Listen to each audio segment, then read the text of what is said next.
Good evening to lecturer and friends. So today I'm going to talk about ERD, which is Entity Relation Diagram. So on my screen here, I have an entity relation diagram, which consists of four entities, which is customer, car, employee, and invoice.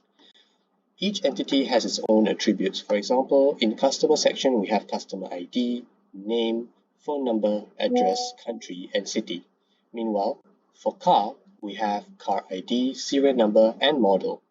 Model is a composite attribute. Therefore, within the attribute, we have three more attributes, which is model number, color, and year. Over at employee, we have employee ID, name, address, and qualification.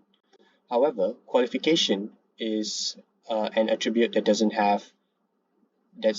has multiple values. Therefore, it can be related to invoice. Invoice is an entity that has invoice ID and date. Now, the relationship between these entities is that, for example, for car and employee, it is a one-to-many relationship.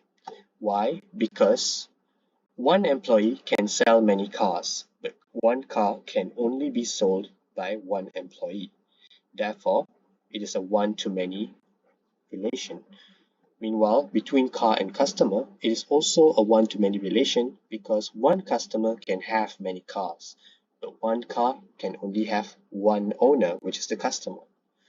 Meanwhile, between employee and invoice, the relationship is one-to-many again because one employee can issue many invoices, but one invoice can only be issued by one employee. And between customer and invoice, again, it is a one-to-many relation because one customer can be issued a lots of invoices, but one invoice can only be issued towards one customer. So it is a one-to-many relationship on this side. Now, for these entities and their attributes, they all have their primary keys and foreign keys. Primary key is identified as a key that is unique to that attribute alone. And in this case, in this entity, the unique attribute for customer would definitely be customer ID.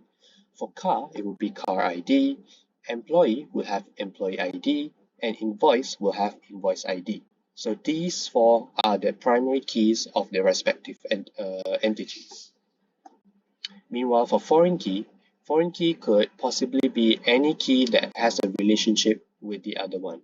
For example, in this case, name, address, and date.